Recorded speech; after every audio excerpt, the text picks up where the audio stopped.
And then Kong comes out, he's like, "Rah!" And we're like, what is happening? This movie is bananas. It's lovely to talk to you about this film. There's obviously so much hype around it and loads of different fan theories about what could happen. What's kind of the craziest theory you've read, if you have? Well, it's just like I'm not so well versed on the monster universe in that sense, but it's all these new characters that they keep on talking about, like things that I've never even heard of before. I even got the chance to watch it with a couple of my friends, and they were like, "Is blah, blah, blah, blah, blah in it?" And I was like, "I don't even know what you're talking about right now. I have no idea what language you're even speaking." So it's really funny because it just goes to show how there's such a humongous fan base in this world, and they're really excited to see what the next chapter looks like. And I think they're not going to be, they're not going to be let down for sure. They're going to have so much fun. This movie is really cool. There are videos on YouTube that I've seen which have like millions of views of people just guessing what happens at the end. It's I love crazy. it. I need to watch these. They're amazing. You'll have fun just trawling the internet, having a look at all of the theories. But how hard is it keeping so tight-lipped about the ending? It's hard because, again, it's like I don't know what really is a spoiler or not. And so I just choose not to say anything. I've seen too many videos of actors throwing, the movie under the that I'm always like rather say less than more. Has anyone been texting you like, please tell me what happens? So many friends. It's also a lot of guy friends, which is really funny. They're like, "I'm obsessed with it. Can you tell me what's going on?" I'm like, "No. What makes you think I'm going to tell you? You have to watch the movie." But it's fun. It's fun to know a secret that people want and no one can tell. It's like it feels a little naughty. I feel naughty. I'm like, I know and you don't." You hold all the power. I hold the power. Exactly. This is our only chance.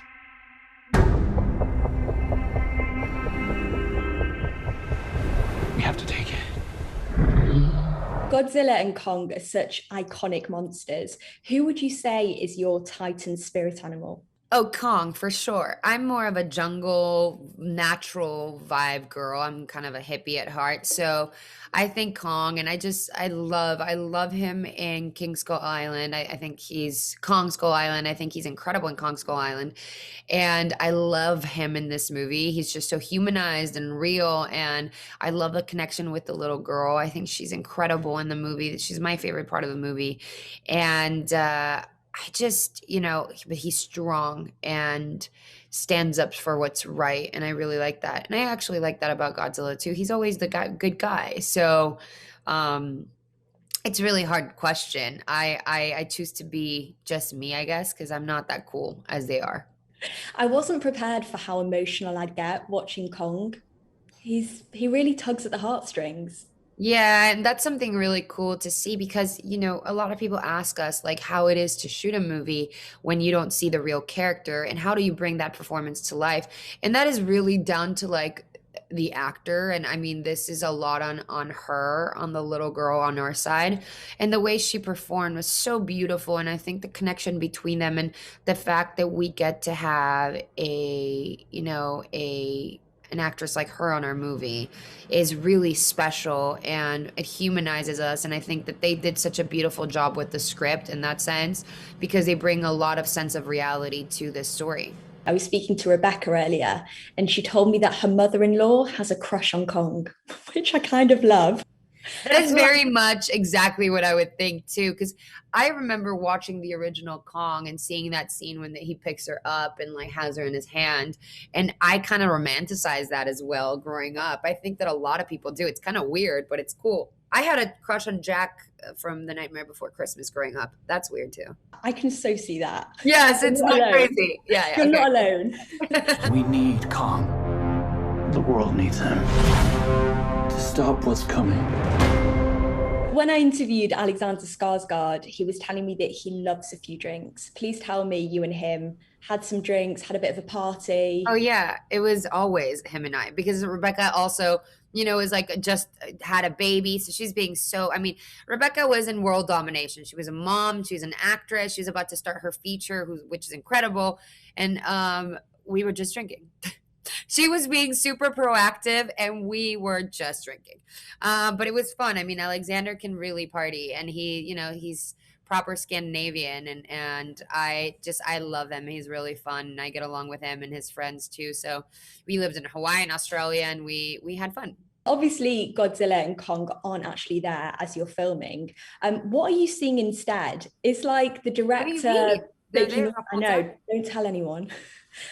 What's going on as you're there? Well, it's really fun. It's like being a child again. It's like having your best friend or your imaginary friend. You're like, here's Kong. And everyone's like, Kong's not there.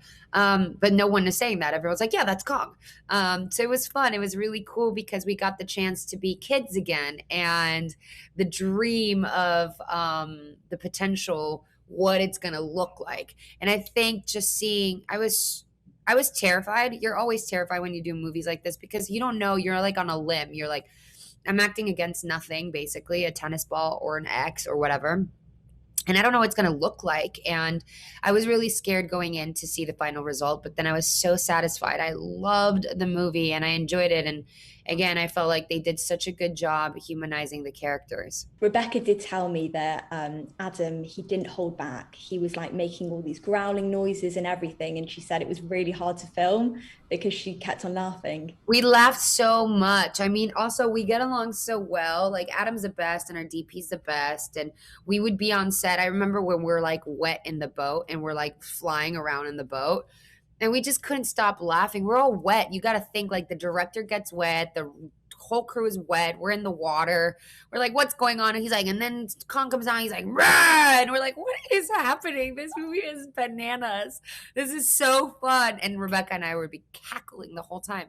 Also, the girl that plays Gia, she's funny. She's funny. And also it was really funny because we started learning sign language with her. So she would say things to us in sign language and no one would see and we would know. So we'd be laughing. He's like, what are you laughing about? We're like, nothing. We'd be making fun of him. Like, it was really fun.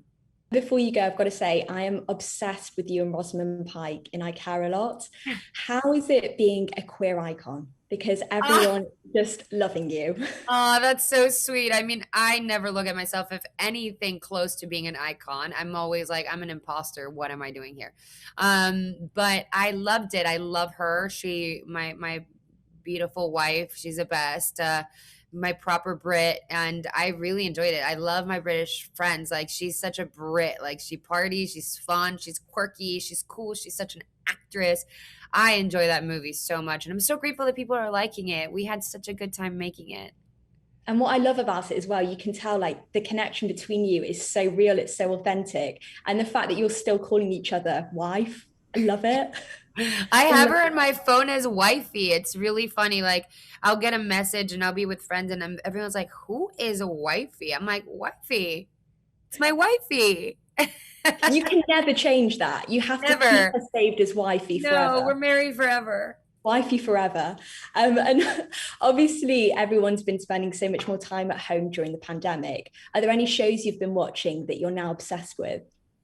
Yes. I mean, I was obsessed. I mean, obviously, I went down the rabbit hole as everyone, like, at one point with like Cheers and Tiger King and Queen's Gambit. But you know what? I've been watching a lot of old school movies that I hadn't watched in such a long time. I mean, I was watching Raging Bull the other day. I just started going. I watched Clute. I've been watching a lot of the Criterion Channel. I've been watching a lot of European films, French films, Italian films. It's been so cool because when you're working, you don't really have a lot of time to do that. So I've been watching a lot. I yet have to watch reality TV. I've been so lucky to not go down that rabbit hole because I have all these friends that are obsessed with reality TV show and I feel like it takes so much of your time and you can't help yourself. You want to see it. So I have been lucky enough. I'm staying away from all the Bachelor, whatever, Island, whatever that is. I'm gonna try not to watch it ever because I feel like I will be hooked. I get way too heavily invested in these people's lives. You can't. It's over. You can't because it's dangerous. It's so much time of your life, and it's hard. I would be invested too. Be like, are you gonna marry her? What's going on? Marry her. Just give her a ring. Why? Why Rosamund? What's happening? So many questions. Well, thank you so much for talking to me, and huge congrats on the film. I can't wait to see you in loads more. Thank you. Thank you. Take care. Bye.